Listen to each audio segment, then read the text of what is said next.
सोलापूर महानगरपालिका निवडणुकीत किमान आवश्यक मते न मिळाल्याने एकूण 306 उमेदवारांचे डिपॉझिट जप्त झाले आहे, अशी माहिती महापालिका सहाय्यक आयुक्त गिरीश पंडित यांनी दिली.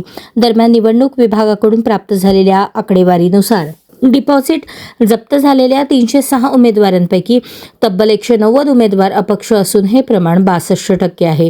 तर विविध राजकीय पक्षांच्या 116 उमेदवारांचे डिपॉझिट जप्त झाले आहे. महापालिका सार्वत्रिक निवडणुकीसाठी 15 जानेवारी रोजी मतदान तर 16 जानेवारी रोजी मतमोजणी झाली होती.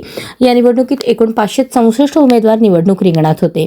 निवडणूक आयोगाच्या निर्देशानुसार एकूण वैध मतांच्या 1/8 पेक्षा कमी मतदान असलेल्या उमेदवारांचे डिपॉझिट जप्त होते. त्यानुसार एकूण 306 उमेदवारांचे डिपॉझिट जप्त झाले आहे.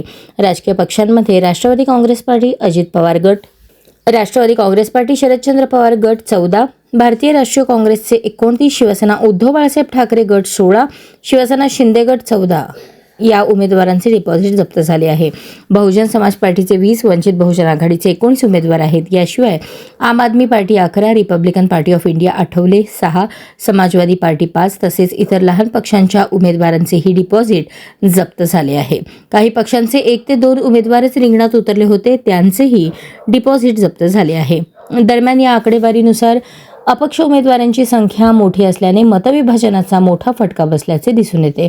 तसेच राष्ट्रीय आणि प्रादेशिक पक्षांमध्ये राष्ट्रवादी काँग्रेस, शिवसेना, BSP, वंचित बहुजन आघाडी यांचे प्रमाण तुलनेने जास्त असल्याचे चित्र आहे.